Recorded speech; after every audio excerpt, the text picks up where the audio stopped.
Onda Cero Madrid Norte. François Congosto. Como hemos comentado, el Festival Internacional de Literatura Infantil y Juvenil de Tres Cantos, Festili3C, terminó ayer consolidándose como el lugar donde los autores cuyas obras se dirigen especialmente a niños, niñas y adolescentes se dan cita para contarse con los lectores.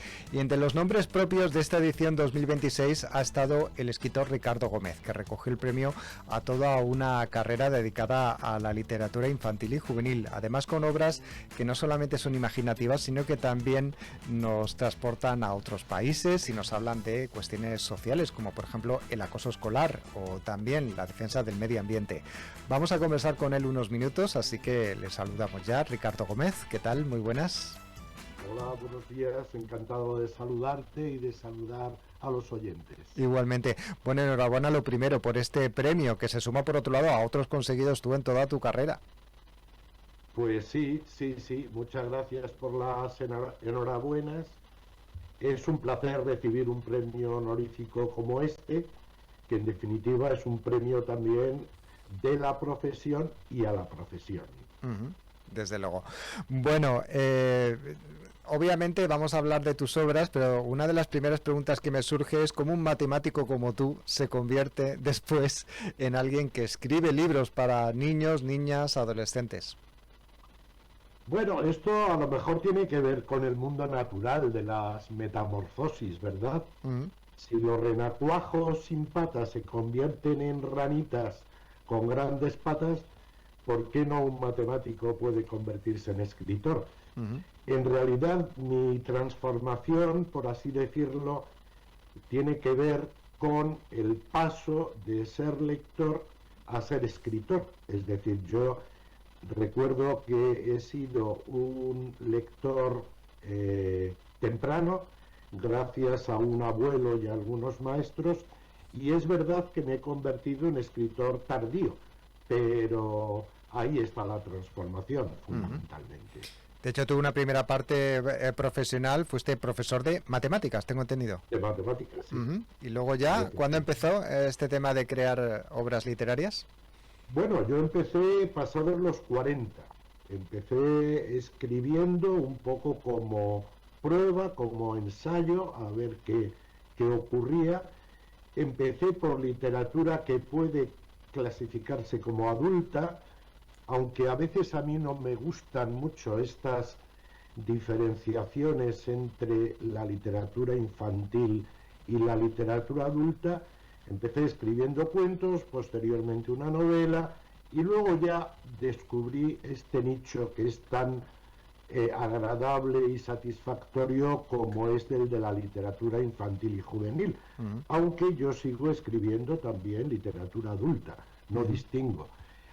A mí me gusta hablar de que la literatura infantil y juvenil buena, lo mismo que ocurre con la literatura adulta, también puede ser leída por adultos, que seguramente pueden descubrir cosas muy interesantes. Bueno, ayer estaba mirando en el Festili la gente que se acercaba a la librería instalada en el Centro Cultural, donde se podían ver las obras de los autores que visitaban la feria y el Centro Cultural, y la verdad es que había adultos, no solamente niños y adolescentes, que se paraban en la zona donde estaban tus libros y echaban un vistazo, bueno, pues a diferentes obras, como por ejemplo El cazador de estrellas, que es una obra que habla sobre los campamentos de refugiados saharauis, o también otras que tenían que ver con el acoso escolar o con las vivencias de los niños en Australia o en África.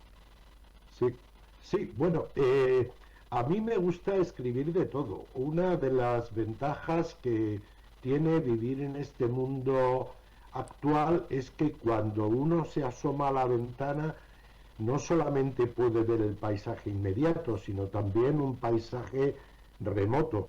Es decir, a nuestra casa, si tenemos los oídos abiertos, nos llegan noticias de todas las partes del mundo. Eso, sumado a la posibilidad de hacer viajes. Has mencionado, por ejemplo, El cazador de estrellas, que es una obra situada en los campamentos de refugiados saharauis que yo he visitado muchas veces, cerca de la veintena de veces. Y ese sitio me inspiró para escribir este libro y algunos cuentos más, y a empeñarme en una pelea, entre comillas, como es la reivindicación del pueblo saharaui. Bueno, ayer, por cierto, bueno, ayer no, el sábado en realidad por la noche, cuando tiene lugar la entrega de premios Torre del Agua, en la que bueno, pues te entregaron el premio honorífico, te vimos incluso con una bandera palestina, ¿no? En la chaqueta, sí, también un poco reivindicando en tu discurso el que en situaciones como esta hay que evitar que se produzcan guerras, ¿no? Para que los chavales puedan acceder libremente y en perfecta situación a esas historias, a esos cuentos. Claro, sí, bueno, yo creo que como escritor y como ciudadano no puedo olvidar que vivimos en el mundo en el que vivimos, y no puedo sustraerme a una mirada crítica, por lo demás, sobre lo que puede estar ocurriendo en Ucrania, en Gaza, en Venezuela, en el Sáhara, en Sudán y en otros muchos sitios del mundo, porque, a ver, el mundo es de todos, y en el mundo, y hablando de mi profesión como escritor dedicado a la literatura infantil y juvenil, los niños son iguales en todas partes del mundo. Los niños nacen en una familia, crecen, sueñan y deberían tener la posibilidad de crecer tranquilos, en paz, y de poder soñar y poder leer, que es lo que yo venía a hablar en mi discurso, ¿no? Y claro, ahora un tema sangrante es, y desgraciadamente, nunca mejor dicho, es el tema de Gaza.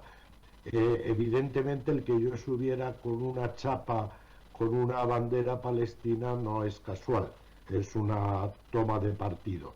Además, una toma de partido clara, por cierto, con muchos escritores y escritoras, ilustradores y narradores de literatura infantil y juvenil que ya a las alturas de mayo de este año pasado suscribimos un manifiesto firmado por cientos de personas denunciando el genocidio y la guerra y sus causas. Bueno, o sea, no es un empeño solo individual, lo es colectivo también. No, y además se llevó uno de los grandes aplausos, ¿no? Su discurso hablando justamente de este tema, lo cual se puede ver que hay sintonía en el colectivo, ¿no? de creadores para literatura infantil y juvenil con este tema. Justamente me gustaría parar en ese asunto, ¿no? Porque es verdad que hay veces se cuenta por parte de padres que a lo mejor no quieren comprar libros que hablen de estos temas, ¿no? De cuestiones como el acoso escolar o la pobreza o la diferencia entre clases sociales y tal, porque dicen que a lo mejor es demasiado pronto para hablarles a los chicos, o de hablarles de que hay otros niños o niñas en otros sitios que se ven obligados a trabajar cuando se supone que no debería ser así, pero la literatura también debe reflejar estos temas. Yo creo que sí, yo creo que evidentemente no de una forma exclusiva ni excluyente. La literatura es un territorio en el que hay muchas posibilidades, desde la fantasía, la pura diversión y ¿por qué no?, el realismo, a veces un realismo mitológico o un realismo simbólico.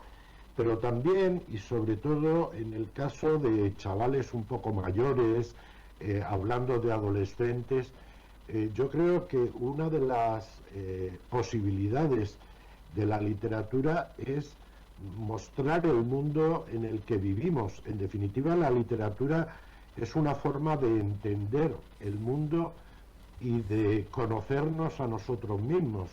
Y a veces ese conocimiento se hace a partir de lo simbólico. Es decir, un cuento de ratones puede desvelar cosas sobre la naturaleza, no solamente ratonil, sino sobre la naturaleza humana, ¿no? Y pensemos en el caso de Frederick, por poner un título, ¿no? Pero a mí me gusta, ya digo, sin excluir otros temas, tratar de otros como el acoso escolar, que nos permite conocer en ocasiones las causas profundas de un fenómeno que desgraciadamente se da.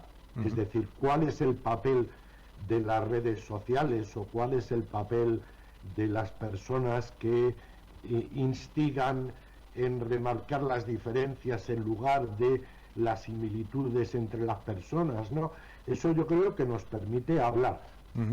Por demás está la libertad de los padres, claro, de orientar las lecturas de sus hijas o de sus hijos, ¿no? Pero yo creo que tarde o temprano los chicos y los adolescentes se enfrentan con la realidad. Y también pienso, y yo he sido educador durante mucho tiempo, que más vale que los chicos, los adolescentes, vayan medianamente preparados para conocer el mundo en el que viven y van a vivir y a trabajar. Desde luego. Bueno, pues ya solamente nos queda preguntarles porque tenemos mucho interés en saber, ¿tiene algún proyecto en marcha del que nos podamos deleitar en un futuro? Sí, bueno, yo siempre escribo, quiero decir, siempre tengo alguna obra abierta y además, como soy un poco desastre, porque me pasa también cuando leo, que no suelo estar leyendo un libro, sino que suelo tener 2 o 3 abiertos, también tengo en este momento 2 obras, una adulta y otra más infantil, en un proceso de elaboración. Y por supuesto notas y comienzos para otros libros que en un momento determinado podría seguir escribiendo. O sea que sí. No hablo de cosas concretas porque a mí no me gusta hablar de los libros hasta que no estén lo suficientemente definidos como para saber de qué van a hablar. Esa es otra de las cosas de la literatura, que es muy plástica, ¿verdad? Es como cuando uno se sienta delante de un torno de cerámica. A veces tiene la idea de hacer un botijo, pero otras veces no sale un botijo, sale un búcaro para flores, ¿no? Pues está muy bien, ¿no? Porque además sabemos que, según nos han contado, que es de los que cuando sale por ahí, ¿no? En sus viajes y tal, va siempre con una cámara fotográfica, un bloc de notas donde va apuntando ideas, imágenes que puedan servir de inspiración para esas futuras obras.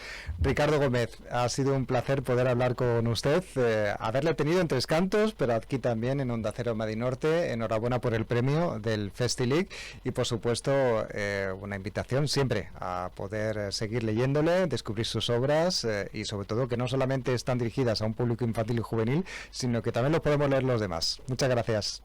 Muy bien, muchas gracias, François, y saludos a todos los oyentes. Gracias por este espacio dedicado a la literatura infantil y juvenil. Un placer. Hasta la próxima. Muchas gracias.